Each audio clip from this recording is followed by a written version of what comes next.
Hi, everybody, and welcome to this week's masterclass on international SEO. Today, we're joined by Martina, who's an SEO expert from the Czech Republic, and she's going to be talking to us all about Czech SEO. So, Martina, thank you for joining us, and I'll hand over to you. Thank you for having me.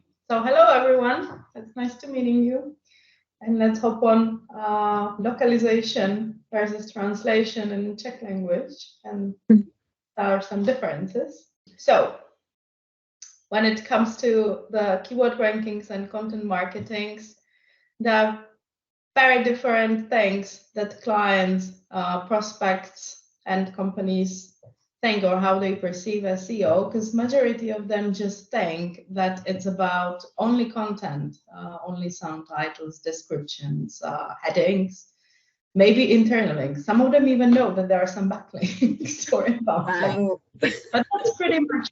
So when you start speaking about technical SEO, they're like, we don't need that. And they don't even understand why they would actually need it. So what I always try to do, I try actually explaining them that, for example, when you have a car, you need to maintain the car so it keeps driving. So if you don't change oil or if you don't, add up fuel, it eventually will not be driving anymore. And people seem to understand it. When you say that SEO is basically the same thing, it's the maintenance of the website, and that if you don't maintain it, then eventually it doesn't work, they still feel like, yeah, but we don't need it now. So yeah, you probably don't need it if you're in the Czech Republic now, but from a long-term perspective, it's very important, and it's important in every language. So I would say that a lot of SEOs in the Czech Republic either struggle to really, I don't want to say push it, but implement technical SEO or even sell the importance of it. So what I'm seeing now is that a lot of SEOs just decide to do whatever client wants. But from my perspective, I don't like doing it because I know that, yeah, we can do a lot of content optimization, but if the website is not healthy from a technical perspective, these things may not work as expected. And then everybody will be speaking about me and this connection that it's not working, right? Not about the owner who said, I don't need technical SEO. It's a tough one, but I think international companies, even though SEO isn't a big thing, I think it's fair to say, compared to the US or the UK, Czech people don't value SEO to the same level, or Czech companies don't. But if you go in with good SEO, with technical SEO as well, you could beat everybody. But sometimes there are people who already understand it, or, who already understand it. No, I would say that they are so desperate, they know nothing is working, that they just contact you and they're like, yeah, let's even do that. But then the issue is often they don't have an internal team that would be able to implement suggestions, or the website is running on technology that doesn't really support everything that needs to be done. And then it gets more expensive. So often they have to make huge decisions. It's not rare seeing websites running on something that was developed a decade ago, or even. I've seen so many websites here locally, especially local businesses that do look like they're from out of the National History Museum or something. So it is something, I don't like calling it a struggle. It's a challenge that we need to overcome together. And sometimes I succeed, sometimes I don't succeed. But so, for example, when I get a demand about SEO, and I see that these people are not open for technical optimization, but I see it's much needed, I sometimes tell them, okay, so I either do it all at once, or I don't do it at all, and you need to find someone else who will be doing it for you. And there will always be someone who will just skip technical optimization and hop on anything they want. But I feel like we should really start setting up the rules as professionals. Like, no, it's not you want this, but you don't want that. It's the whole thing. It's the whole package, and everything belongs to this package. So you either mean it or you don't mean it. You want it or you don't want it. I know it's hard because people will be now thinking, yeah, but if you need to make money, and you want to pay your bills, you sometimes have to say, yeah, I'll do just this. But well, if you don't need it necessary, at least that month, this is, I think, the only way how we can change the way how this industry is being perceived, especially in the Czech Republic. I do. I think sometimes kind of educating clients about kind of what constitutes good SEO, or kind of even having guidelines in place to kind of what should be done, what shouldn't be done, because there's so much misinformation out there that it's very misunderstood sometimes. Yeah, and it's good even training internal teams or even external if they have capacity or if they're open for it. But what I'm seeing here as an issue, so you even get to meet people who want to be trained and who want to follow some guidelines, but then people change and they often do not hand over this information. And sometimes it gets just lost in translation. And you often get to the point where you started, which is also what happens. But I'm not saying this is always the case. I would say I have clients who are so keen to change things, who are keen to learn things and keep doing them consistently because they understand that consistency is the key when it comes to SEO. They even understand it's not a one-time optimization and then it's done for years. And then I have clients that somehow still seem not to comprehend the whole thing, and I have to explain it deeper. I do think a lot of what we do is kind of educating clients, but you know, it's getting better. People are beginning to see the value. People are beginning to understand it. So hopefully it won't take too much longer to. So I'll go on to the next slide. How much SEO costs in the Czech Republic? Well, it depends what they are looking for, right? I don't like generalizing, okay, but from my observations, mostly clients wish SEO would cost what it really costs. So they have a budget of a Dacia or Vauxhall or similar car, but they expect you to deliver a Mercedes. But it doesn't work like that. You need to pay money, and this is the issue because it's a common myth in SEO. I don't think it's a common myth only in the Czech Republic, but what I often hear is that people say, yeah, but it's for free, right? SEO is for free. Well, maybe it used to be in the past, because in the past, like, okay, nearly, I'd say 2 decades ago, you were able to change just some small things and it just did the whole magic because nobody was really optimizing, especially not in the Czech Republic. So even now, you see people who are basically stuck in this conviction that SEO is free. And even if you tell them, if you let them face the reality, when they ask you, couldn't you make it cheaper? I said, okay, yeah, I can just give you recommendations and you can do everything on your own. But then when it comes to topics like, yeah, but for this, you need this tool and that tool costs this amount a month, and that other tool costs this amount a month. I'm like, it's crazy. I thought it was free. Why does it cost so much? Then they begin to understand why your hourly rate, for example, is that high, because then they understand it's probably not that high.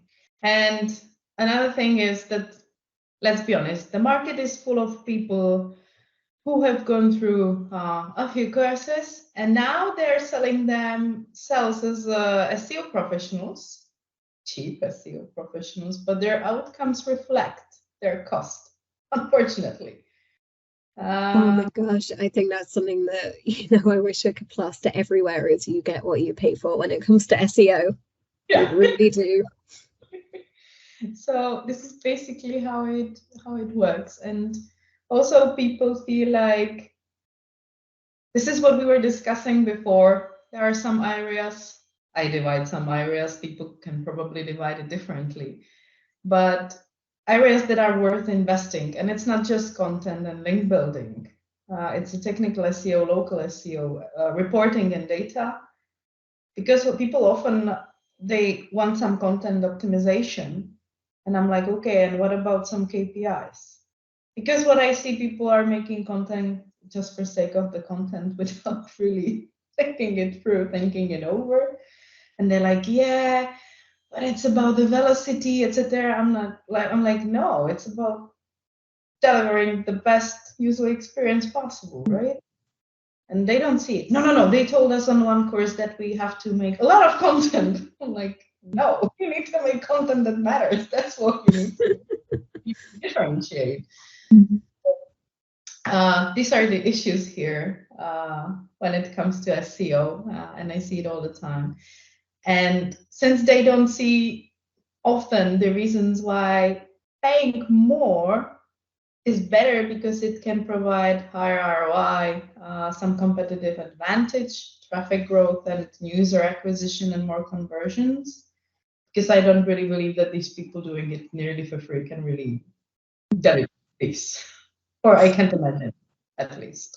Yep, you get what you pay for. Exactly. And when it comes to some marketing channels in the Czech Republic, so it's still 50-50 online versus offline, according to some data. Online actually gets a bit more already, and these data are from 2021. So maybe now it's even different. I don't know. I haven't found latest information, unfortunately. So I'm just saying what I found. And in online marketing, it is display advertising, definitely. Oh, I can relate to that. I'm always getting stalked by pictures following me around the internet for weeks. Like display advertising is everywhere. Yeah, that's why I have to use ad blockers. I would say that's with ad blockers. It's still there. I know some people who will be watching this will be like, "Oh, this is weird. She's a marketer and she's using ad blockers, so she's missing a lot of stuff." I do, but I am also a human being that sometimes just need to get things done. I can relate. I think if anybody tried to kind of do business or, search for things, buy stuff in the Czech Republic regularly, you'd kind of understand the need for the ad blocker, because display advertising is everywhere, literally. But the funny thing is, if you turn the ad blocker off, and then you see ads everywhere. If you turn it on, you see the ads everywhere, and then you turn it off. You are just shocked how some pages have so little content everywhere, because most of the content is just done by these ads. It's unbelievable for me. And yeah. And in offline marketing, it's TV. That's probably the reason why I stopped watching TV, because of these commercials and sponsoring commercials. Because it's quite too much. I often have the feeling that there's more commercials than there's actually movies on TV.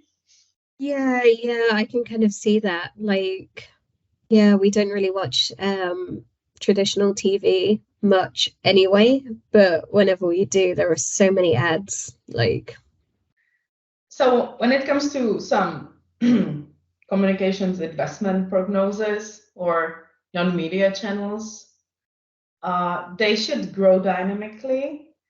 Even according to David Chermak, who is the chief of Momentum Agency and a member of the Association of Communication Agencies, he said that the advertising market will grow in 2022 and even later, even despite the adverse effects of inflation, the coronavirus, and the war. And non-media advertising market is growing the fastest, which is consumer competitions, loyalty programs, some in-store support, direct marketing, tastings, roadshows. And I think it's also the reason because now we don't have lockdowns. So during lockdowns, we didn't have a lot of these things. So of course, now they are on the rise again, because people seem to be somehow enjoying it and relating and getting connected with the brands better in that sense, I guess. And we can also see the increased number of published leaflets, very popular thing in the Czech Republic, I would say. Oh, good old letáky. If anyone's interested in them, take a look at the talk that I did for Brighton SEO with a special thing dedicated to these. But they're special leaflets that each different supermarket does. It talks about the sale. People actually go through and find out what's on the sale, and people will actually go to Tesco, to Lidl, to Kaufland to buy whatever's in the sale, just because it's cheaper, because Czech people love getting a good deal. Yeah, they like discounts, but it's necessary to say that often these discounts are just artificially created. But it soon shall be over because starting January 1st, 2023, there's a new law coming regarding these discounts. And they shall not be able to do it, but I am afraid that there are still ways how to make a workaround. So let's see how that really works. I'm really, really curious about that. But yeah, I have a feeling that people will still do it because, like, if you compare, for example, advertising in Ireland to the Czech Republic, all of the Irish people who come out here to visit are absolutely shocked when they walk into, for example, to the tobacco store and they buy a pack of cigarettes and they get a free bottle of vodka with it. Because, like, in Ireland, that is so banned. But out here, it's kind of, I don't know if it's the same in Prague, but where I live in the little village, it's completely normal. Well, I don't know. I'm not a typical consumer because I buy food and everything online. So it's hard to say. But I can imagine that there are people. But when it comes to these discounts from leaflets and e-leaflets, it's just so weird for me because these discounts are not huge. When you really calculate it, they're not huge. And then considering that you go for, I don't know, butter into one store and I don't know, a can of fish to the other store, and there's a certain distance. And in many areas, people don't use public transport, so they drive by car. And like gas prices skyrocketed massively. Do they really pay less? Oh yeah, like that's something that I've been wondering as well. Does it really pay off to drive between the supermarkets for like 10 crowns or something? Or if you're buying like 20 boxes of eggs because they're in the sale, do you genuinely use 20 boxes of eggs in a week before they go off, or do you just buy them and then throw them away? I don't know. But this is, I think psychologically, people just don't think about it. They just probably see a discount, like, yeah, and not chase it. I'll get that product. Yeah, so foreign companies looking to expand into the Czech Republic, have your discounts, have the special prices, do it, and they will love you forever. If people think that you're a bit too expensive, it'll be complete opposite. I think it's just the culture that they basically teach people buying discounted goods. And now when there's no discount on offer, people probably buy less. So they somehow have to keep the situation that we have discounts for everything. So you keep buying it, even though there's no discount at all.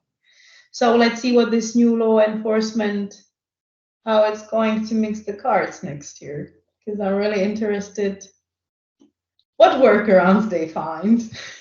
So I'm curious. Maybe we should visit this in February or March sometime and see what actually has changed. Yeah, so let's see.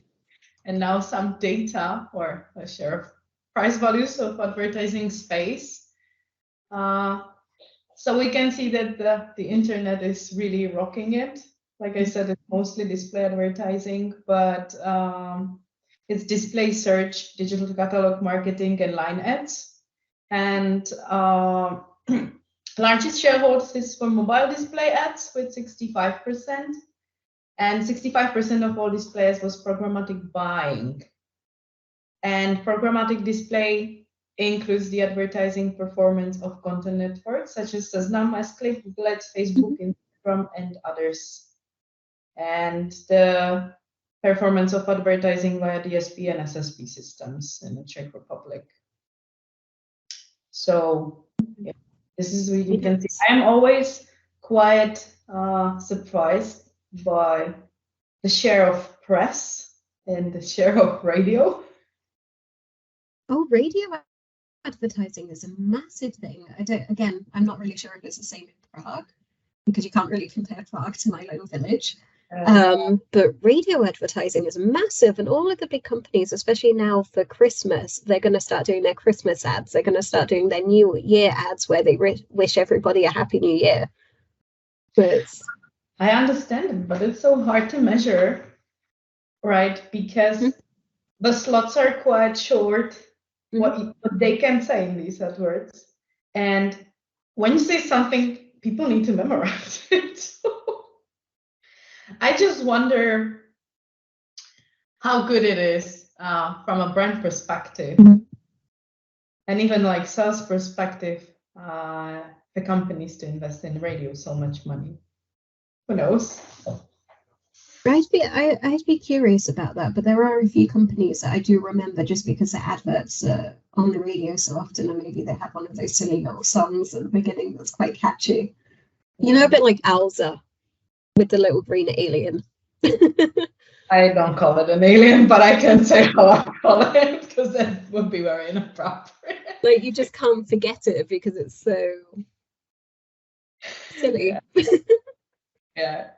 But it's unbelievable because it's been going on for must be 20 years. I'm not sure, but I have. It's been a very long time, and they never needed to change it.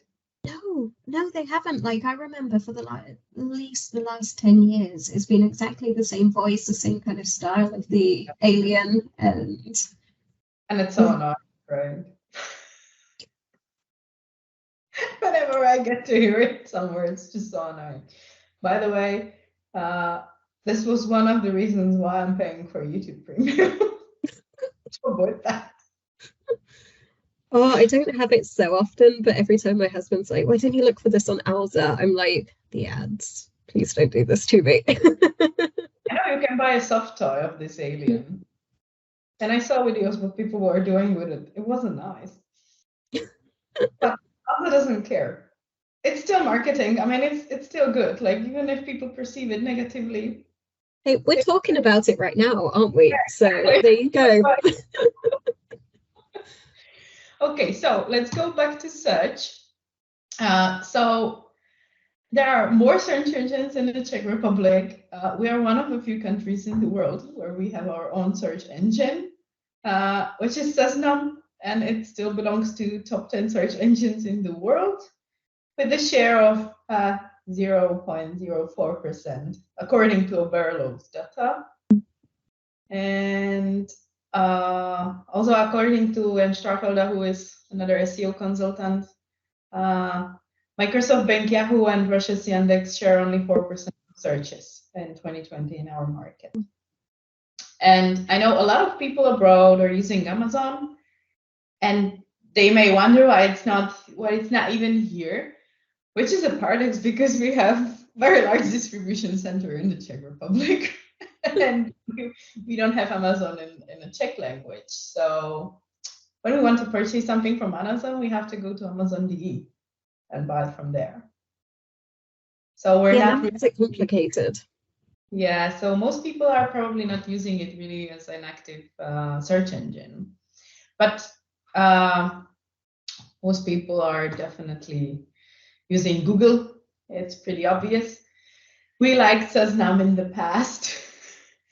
But then we found out that Google is providing us better user experience, better search results, and there's, well, not anymore, but there's not so many ads. It depends if you're using AdBlock or not. But we can now see that the dominancy of Google is getting higher and higher every year. I would say that Seznam as a search engine is no longer a thing for many businesses in various industries, but it really depends because in many industries it can still be relevant. I know that, for example, in loan sharking, it was quite popular. Not sure if it's still, because they keep also changing their algorithms, especially when they see that people are not following the guidelines. They also need to react. But for me and many people, it hasn't been a search engine only for years because it offers many other services and products for companies and individuals. So while we can see it falling as a search engine, we may see it rising in other areas. Seznam owns Zboží.cz, which is the second largest price comparison website in Czech Republic. It also owns Novinky.cz, which is one of the most visited news services in Czech Republic.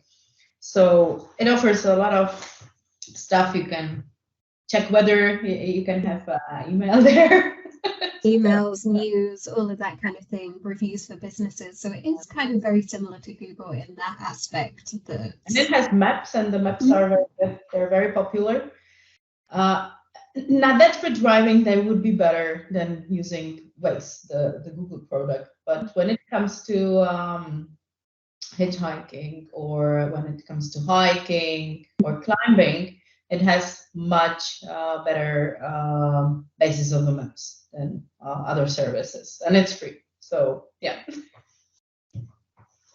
this is, I think, very important. And probably people wonder, what are the differences? What are the different ranking factors between Google and CzechRepublic? I really wanted to answer this question, and I didn't know the answer, so I was looking for the answer. But I found out that nobody knows the answer, which can be very frustrating. But there are no official studies or materials to find the differences for SEO between Google and CzechRepublic. We know that there are huge ranking factor differences in rankings. I know that many people are complaining that they have landing pages in search terms that they desire to rank for between positions 1 and 10 on Google, and CzechRepublic, they're happy to be visible on position 50. Mostly it's 61 plus, so non-visibility at all. And I know a lot of SEO consultants in the Czech Republic who are actually approaching CzechRepublic representatives responsible for search on Twitter and even, in person, and they always get the same answer, that basically they're different search engine, so they have different approaches, and that's it. So that's just a bit weird, because they are not really trying to help the community, at least with some more proper guidelines. And if you look at the guidelines, it basically says the same thing as Google, but when you optimize, just like you do for Google, it often doesn't work for CzechRepublic. So I was speaking about it with Pavel Unger, who is a recognized SEO consultant. He's also the founder of the largest SEO group on Facebook for Czech Republic and Slovak Republic, or SEO Logger. And he said that he personally doesn't know that, but he's been testing a lot, and he said that recently what he found out is that what really helps is adding more content. But it can be case by case, it can be industry by industry, so it's really hard to say. But for many clients, for example, for many of my clients, they care not so much about it anymore. We measure it. If we get decent positions, it's good, but it's not important KPI for my client mostly. And if I had a client who really would me to optimize for CzechRepublic, I would need to find another person that is really an expert for CzechRepublic, because I'm not. Yeah, I think when I talk about CzechRepublic, I think, what it says here, the typical persona, that's kind of exactly what I associate it with. If you're dealing with somebody who's, say, retired, somebody 50 plus, like, they only use CzechRepublic. They don't use Google. And I can picture it now, like seeing kind of older relatives or older people that I know just going straight to CzechRepublic doing their search. But yeah, most of the younger people, I would say, use Google. And mostly it probably needs to be people coming from desktop. I mean, CzechRepublic implemented in, I don't know, I think 2013, 14, I don't know, 16, don't really remember. Also the mobile search. But we know it's not really performing well for mobile users. So mostly it needs to be someone who's coming from desktop.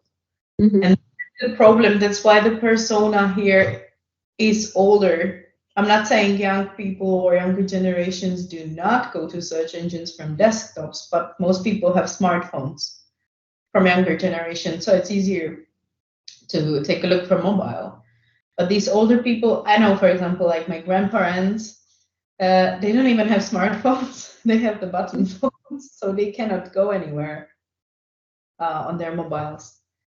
So I really wanted to provide some answer, but yeah, asking a few people and going through a lot of posts in that SEO group, I was just like, okay, so it doesn't exist, and CzechRepublic is not providing any information about it. they don't want to be transparent for some reason. So yeah, nobody really knows the difference between the ranking factors, which is very frustrating, by the way. Yeah, I can imagine. Like, as an SEO, you do want to go and help your clients, and you do want to know the ranking factors, so you can actually go in and do the stuff. But says name's a mystery.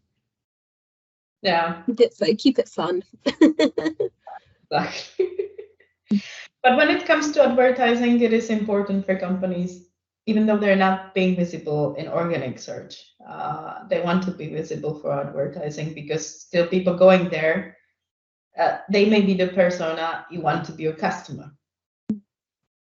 And you need to target them. If you're not visible in organic, you have to target them at some point. So people are still spending quite a lot of money, honestly. And now I would switch to fun of optimization in Czech, because Czech language is interesting. It can be very different from languages, especially the languages that are not Slavic languages. And we need to speak about conjugation and declension. So it used to be an issue in the past for search engines, but luckily no longer is. Now they seem to understand more and more languages, which is great. So basically in the past, creating content, when we tried targeting the exact match of a query, it was terrible, because we often had to change the way that we wanted to say things. But visibly, it didn't sound natural. It was just strange, it sounded really terribly. But now it's great that it's not a must, because in the past it was really, really bad. We tried writing for humans, but when we did not use the exact match, we had to write for search engines, and then people knew, oh boy, it sounds so weird. We don't speak like that. So it's not the case anymore, especially not for Google, which is awesome. Because as you can see, this happens in many languages, conjugation and declension. A lot of people are struggling with it. So now it makes our lives a lot easier. Oh my gosh, it's music to my ears when you can actually tell people, like, please don't keep an exact match keyword, because in Czech it sounds really, really, really, really, really weird. Yeah. People often don't realize it, that it can be such a struggle, especially when they speak languages where they don't have these rules. So they don't understand that the meaning of words and the endings is changing according to everything what you say. Like, what do you mean? You just keep it the way it is. No, you can't keep it the way it is, because it makes no sense. And it's an infinitive, but nobody speaks like that. So yeah, this Czech language. Fun. I think some people as well forget kind of regional differences as well, because like I've been doing keyword research, and like something that's kind of used by people in the part of Moravia comes up as actual search results, sometimes more than standard Czech. Yeah. But you still need to find a way to kind of have a landing page for that search term, because it is something that people actually use. Yeah, if they're your target audience, you really have to do it for them. That is true. But I'm not sure if this is just a typical Czech thing. I'm pretty sure that this happens in other languages too. I hope. I think it probably does. I know that, for example, in English, it's not so common. Like, you just use standard English when you make a search, unless it's like a really, really slang thing. But I know, for example, like me, when I do a search, I just automatically search in the kind of dialect that I speak. Okay. And then I forget, I'm like, oh, why isn't there many search results? Oh yeah, I actually need to call it that. So Google still doesn't understand these dialects? Not really. No, but can you blame them? Because the words are so different, like. Okay. So sometimes it works, but I see that lots of, for example, the furniture stores, if you're looking for kind of like a sofa or something, they actually do target both words. Furniture stores, it's I know a lot about it because I was working at IKEA, and we had this discussion very often, especially regarding stuff. So yeah. How did you deal with it? Sometimes it is difficult convincing people that it's nice having a tone of voice, but using expressions that no one's searching for instead of using search terms that people are searching for. It was very funny. But eventually things started changing. I mean, enabling a change takes time. It doesn't happen over a day. So yeah, I think that's true in any industry though, because there's lots of issues with, for example, really technical businesses that, for example, they want to go out with the correct terminology, but somebody might call it, I don't know, like a pokey thing or something very untechnical, and you do actually have to target for that as well. We need to speak people's language. If we don't do it, we cannot expect people to find us. And I know it may sound weird, but really in Czech language, by optimizing users and not robots, we can see that we get more attractive content that is valuable. More user interactions, and we even get more transactions. I know that people from other countries who can use the exact match say like, oh, this is nothing new. But they probably don't see the results before and after, because we see it. It really works. Providing valuable content that is accessible, useful, usable, credible, and desirable is important. Very. I'm very happy that the search engines now understand our language better, even though it's spoken only by, I don't know, 10.5 million people, maybe 11, I don't know, something like that. Not very many. Yeah. But that's not everything. There are a lot of biases. The most common bias is about Czech and Slovak languages. So many people, for those who still feel like it's Czechoslovakia, it's not. And it hasn't been since 1993. It's Czech and Slovak Republic now. And this is where people are like, yeah, your languages are the same, right? It's the same. So basically, we don't need to do anything with the content, but they're actually not the same. And they never were, and probably will never be.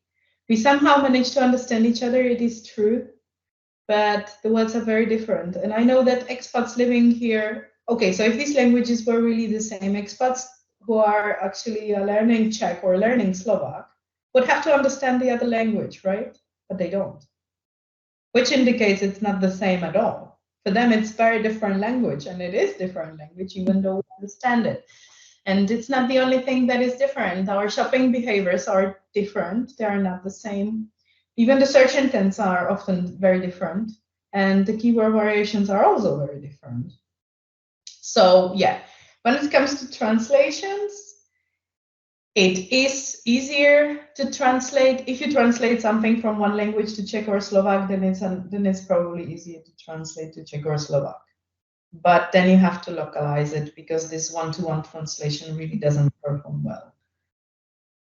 And I was struggling with it when I was working at IKEA, because often there were a lot of translations. We also had people who tried to localize it, which was great, because we knew that these translations wouldn't work well. And this is where I actually understood and saw these differences. I didn't realize it before. Before I was like, yeah, it's very similar. And then I realized, oh boy, it's not similar at all, right? When you speak with Slovaks about these things, work-wise, you get to realize that they are thinking differently about the same stuff. And then you're like, oh boy, we're not the same at all. It's so interesting when you compare them as well. And I remember driving down the motorway recently, and there was a massive billboard in one of the cities from a large international brand saying, we have, I don't know, 50,000 happy customers in Slovakia, in Slovak. And I was like, that's not relevant to Czech audiences. Like, why do we care if you have happy customers in Slovakia? Like, we're not Slovakia. But true. It does happen. And see, you live much closer to Slovakia than me. And you also see that it's not relevant for us. So another thing I would like to bring up is there's a myth going on about characters in meta titles and descriptions, and in general about characters. Because what most people don't realize, if you speak a different language, that has special characters, or we call it a diacritical signs, you do not care about characters. You care about the pixels, because the pixel width is different a little bit. Well, okay, I tried to put there an example. I didn't succeed so much because they didn't change that much. But I know in some cases it does change a lot.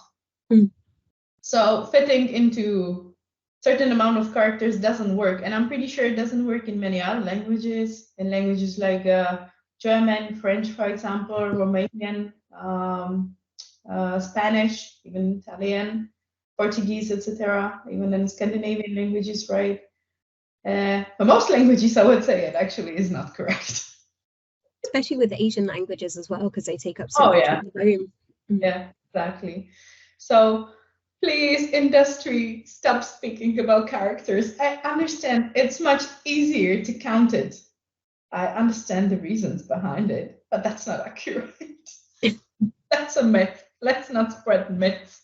Let's be more accurate if we can. So yeah, like I said, in some languages, the differences can be very noticeable. And then if it doesn't fit, it looks strange. And this is also another thing. Translations do not work here. We have to localize meta titles. We have to localize meta descriptions. I know that Google is changing them very often, especially the description. They change them in, I don't know, 70%. But still, if they do not change them, we just need it somehow to be informal and useful for the reader. So translations are often not useful for anybody. They just don't work. Oh my gosh, I'll probably add in as well. Like if you have a keyword that's written without the special symbols on top, do not write it without the special symbols on top, because it would look super, super weird if you have check, for example, like on the left without the symbols. No, just don't do it. Yeah. And that's what I see on some websites, which I don't understand, because then when you click in the website, it is in a proper check, but the meta titles and descriptions are not. So well, I don't know, but that's not how it's done. It should be done properly. No, and Czech people like their grammar, so I think they'd get quite offended if you actually did it wrong. Yeah. Well, I would be, but it's because I'm obsessed about things being right, which is quite difficult in the Czech language. Even I have to check the rules sometimes when I try to write something, just to make sure it's correct. Yeah. Oh, Czech grammar is really, really, really complicated, and even like native speakers who study Czech, for example, at university, still sometimes have to check things. Exactly. Yeah. And there's another aha moment with the metrics provided about keywords. So when it comes to Czech language, we love our language, but our language doesn't have a lot of words. So we use Anglicisms and Germanisms very often. We use some expressions in English, some in Czech, or both. It really depends if we have it or not. If we have it, it often sounds really weird. So what we do, it's funny when you talk about a subject that is not so known in general, you say it in Czech, but then you say it in English or the equivalent in another language, so people already understand I'm speaking about this, okay, just to make it clear, which is a bit strange, but we do it. And it's same for German. We sometimes speak with, I didn't know how to call it, Czecho-German. So we used to be a part of Austrian Empire in the past. And a lot of words we're using with a domestic Czech on daily basis, not the official Czech, but the domestic one, are actually derived from Austrian German. Yeah. You probably know it. Oh yeah, and I think it like I live 45 minutes away from Austria, so like there are so many different things that are so Austrian. So this is what we have. And when we come to some keyword research tool, so the data provided by these keyword research tools are different even for English and German words. And these words actually do appear in there. And no, it's not a mistake. It's just that we sometimes don't even know the Czech equivalent, or we find it stupid. So we don't use it. And we just use it in a different language. We like it. But these data are showing very different metrics, usually way lower than in official English or official German. Often these data are not accurate at all. And we can see many zero keywords, but it's okay, because even the zero keywords are relevant and they can still bring traffic. I think Mark Williams had a great presentation at Brighton SEO about it. Oh, I love that presentation. But no, I can completely agree, because I think as well, because the language is so much more kind of more of a rarer language, you do have to go for those zero keywords because they do work. Yeah, and there comes the aha moment. So when you work for a large organization and Global is discussing this with you, they're like, but the volumes are low. Yeah, but it doesn't matter, right? It's not about it, because first, these tools are only showing you recommendations, and the way how they're calculating these data, every tool does it a bit differently, but it doesn't really mean it's the definition of a true. It is not. It's just a recommendation. And the relevancy is way more important thing. We need to speak and write in people's language on our websites. So if you're an expert in your own language, because I'm pretty sure that this happens in other languages, not just Czech, and you know that this is the way how people speak, just use it, regardless of what these tools are showing. Oh yeah, I think this is why you need a native speaker who actually understands Czech, so you can be like, no, okay, that's not relevant, but yes, this very weird phrase that sounds really German is, people use it. And this is what I'm seeing when companies just decide they want translation from English or German to Czech. And even when it's, let's say, in marketing industry, and when we see that the translator has already experiences in marketing industry, we can see that the specific search terms, they are really translating. But the way how they translate often doesn't really reflect even how the professionals are using this term in Czech language. That's why localization is so important, because translations can often come up with new words no one understands, but we write for people to understand. We don't want them to feel like they're stupid reading something, right? We need them to understand. So localization should always take place whenever people are translating something. Of course, if you're translating instructions, well, yeah, probably you're using some engines for it. But we get to see it, how it works from Chinese into Czech. You're trying to read instructions and you don't understand anything at all. So localize, always please localize everything. I know it costs money, but on the other hand, it can make a lot of money back. If people understand, they don't leave, they don't bounce from your websites. So this is just something as it is. Another thing I wanted to discuss is the choice of fonts. I can see it. Large organizations are buying, small organizations, then they make rebrands, redesigns, etc. And somebody blindly chooses fonts without even thinking it over, that there are languages with special characters, different letters than Latin letters, etc. And they just don't realize that these fonts often may not really work properly in these languages. I think people really should think this through. They should be thinking even for the future. If you're operating now in 5 countries, can this change in 10 years' time into 20 or 30 countries? They should probably have more fonts that they choose for their brands. Because I was already in a situation, I was in a company where they had fonts and then they realized it doesn't work with some Czech signs. And it was really bad. And then nobody wanted to change fonts everywhere. So eventually it ended up for some markets having different fonts. But then it's not unified. It just looks weird. I know that most people are probably blind. They don't even see the differences between fonts. But I know that graphic designers' heart and UX designers' hearts are bleeding now when I say that. Because they really do see the difference at first sight. So we just need to have accessible websites. Well, the safest are always the system fonts, even though they're not so nice. I understand it, but it's always the safest way, I would say. So this is just from my perspective.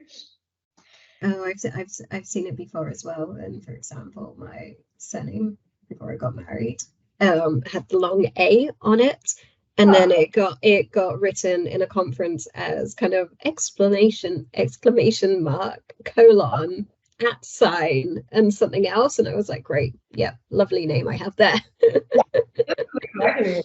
I have the same struggle with my name because I have a lot of these special lines. So yeah, I know how that works. Yeah, and some content strategy insights. I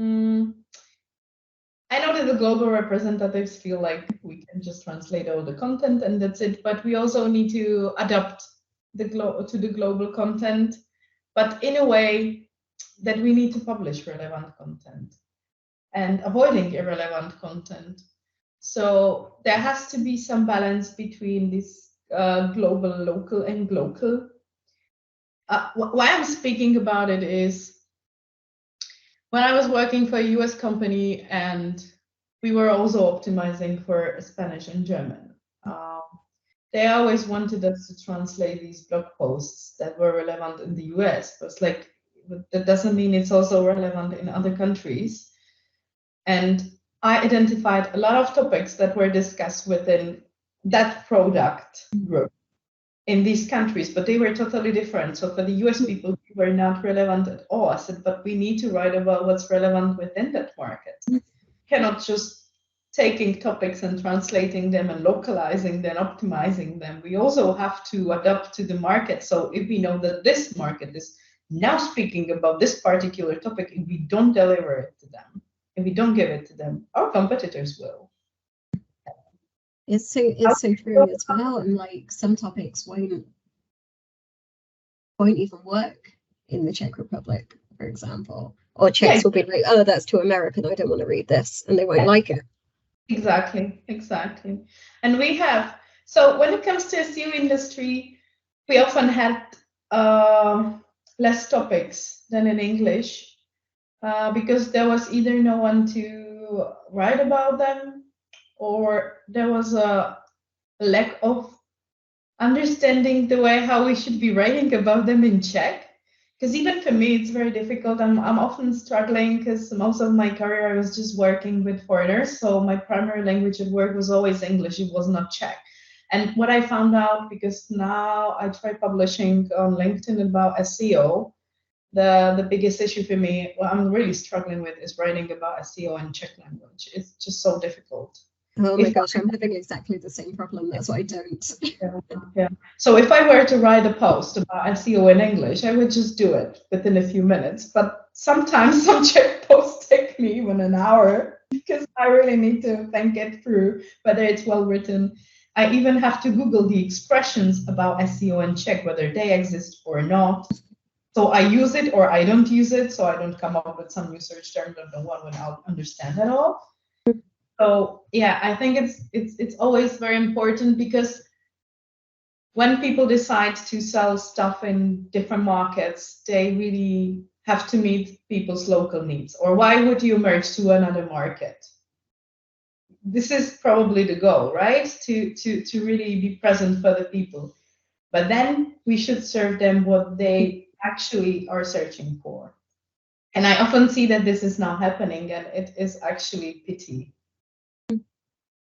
No, I can completely relate. And if anybody has read any of the ebooks that I've done for the previous stuff, you will see me ranting about some of the content stuff that comes up in Czech. It is a big issue. And the issue I see is there are large companies being present in many markets, and Czech market is very small, right? So in many companies, it's often grouped when you work for not just Czech market, it's usually CZ, Slovakia, Poland, Hungary, totally different languages. These are 4 languages. No, I don't speak those languages at all. I understand a bit Polish, I understand Slovak. I don't understand Hungarian, even though I know a few words. Hungarian's so different. Yeah, so these people usually get to work with many countries. Sometimes you even get Croatia in the team, Serbia, Romania, Bulgaria. No, all of them have their own languages. They're very different.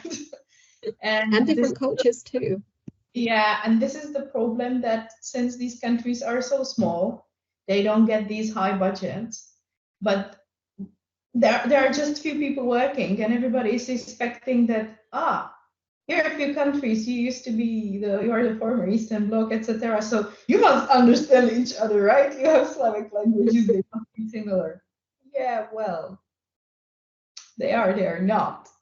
The fact that we have some words that are actually equal doesn't mean we understand each other properly. And it also doesn't mean that they mean the same things either.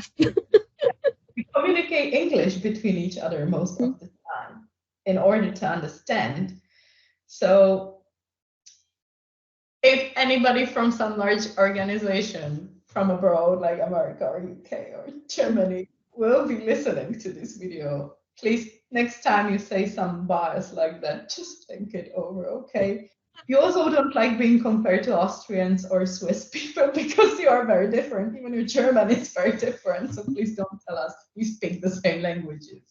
Oh, yeah, we all speak Russian, which isn't true. That's what I wanted to say. I all speak Russian. No, I don't. Like, younger generations do not speak Russian. They don't even know how to learn the Russian alphabet, how to read it, how to pronounce stuff. No. It used to be in the past, but it's not any longer the case. So this is always interesting, being in the Czech Republic and working for international companies, having these struggles. I remember the biggest struggle with translation comes with these exact match words that you receive in an Excel sheet. And it's a very simple task, translate it. Without a context, you are not able to translate it, because whatever you write in there, it will not work. Because what they do with these words often, they make them sentences, right? But that's not how it works for most of these languages. It probably works in English and probably some languages, I don't know which, but maybe for some languages it works. But for us, this was never working. And I was part of this project in a travel industry, and the translations were done exactly like this. And we're like, what for? You need it. Will you make sentences? Oh, maybe not. Yeah, but we need to know it if you make sentences from this or not, because it won't make any sense. Yeah, and when someone had this idea, yeah, we have this database translated, we could make it sentences. It wasn't a problem for other languages. Yeah, well, then they did it for us, and it wasn't readable at all. I think putting it into Google Translator, like, the whole sentences would work better than this. Oh my gosh, yeah, that's another thing as well. Machine translation does not work well for Czech. It may work okay for kind of like German to English, but for Czech, it does not. Exactly, yeah. So this is just my advice, please. No Excel translations, no Google Sheets translations, nothing like that. No exact matches, that won't work in most languages. Just let humans be humans, or I don't know, if you want to use machine translating, yeah, do it, but then you really need humans to check it, edit it. Then you need someone to localize it, optimize it, and then you can just deploy it live. Oh yeah, it's probably easier just to go out with localization in the first place, because then you're not wasting money on this kind of very bad output that you'd get for Czech or other Slavic languages, and then have to go and correct it and then localize it into all the different things. Yeah. It costs money, I know, but at the end, it's worth it, and it doesn't do any harm. But I understand that people are not happy with it. In my last job, I remember we had that localization into German, and I was like, we can just translate it, we need to localize it. Then someone has to proofread it, edit it, someone who's German, someone who's been working in the industry. And we also need to optimize it, and then we again need to proofread it. And I remember some American calls like, oh my God, that's going to cost a lot of money. We thought that would be much easier. Yeah. But it's not. This is the way it is. If you want to do it right, and if you don't want to make your readers angry. Quality over quantity, definitely. Exactly. Yeah, so thank you. And that was it about my input about translations. optimizations, localizations from other languages into Czech. Thank you so much. It was really, really insightful.